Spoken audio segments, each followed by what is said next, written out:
Hello and welcome back to another episode. Today I want us to talk about time, and my name is Professor Joe. Now, what is time? Here on Earth, time is a measure of how long an event took to occur.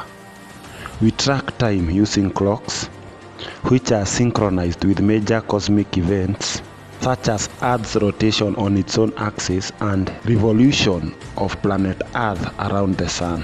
Rotation of the Earth on its own axis gives us day and night, and it takes 23 hours 56 minutes and 4 seconds to make one rotation, which is equivalent to one day divided into 24 hours.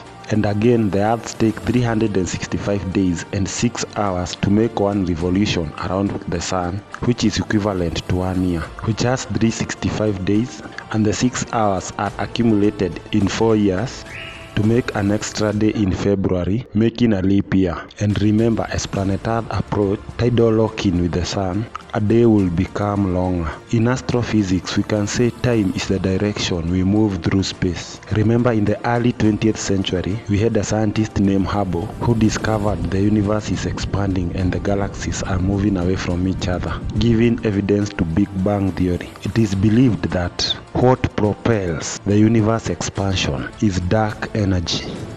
Now remember, for us to see an object, photons must originate from a light source, hit the object, and reflected in our eyes, where the image of the object is sent to the brain through the optic nerve and processed as information.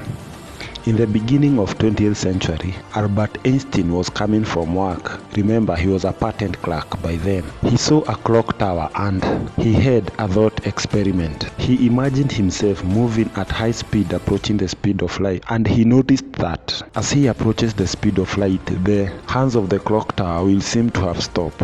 This is because he's moving very fast with the same speed as the photons that are supposed to tell him that the hand of the clock tower is moving.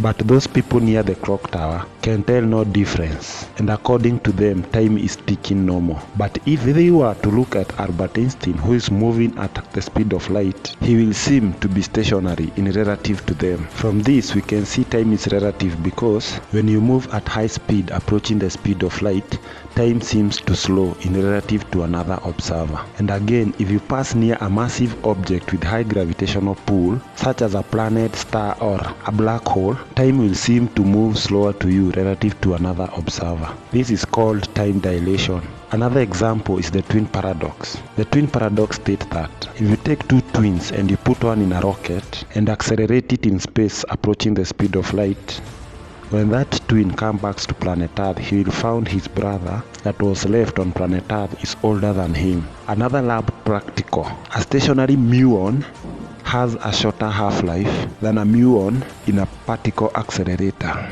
Then again, remember, a photon from the Sun takes 8 minutes and 22 seconds to reach planet Earth. That means when you look up and see the Sun, you are not seeing the Sun as it is right now, but you are seeing the Sun as it was 8 minutes and 22 seconds ago. This is crazy in such that if the Sun disappears, it will take us 8 minutes and 22 seconds to notice the Sun is missing. Still on this idea of photons, remember, when you approach the speed of light, time seems to stop, or rather to slow, but when you reach the speed of light, time stops, and when you exceed the speed of light, time moves backwards. Now, since when you move at the speed of light, time slows or time stops, and photons are the basic structure of light, meaning they move at the speed of light. According to Albert Einstein, general theory of relativity, photons do not experience time since they are moving at the speed of light. Thank you, and continue supporting the channel by subscription and shares.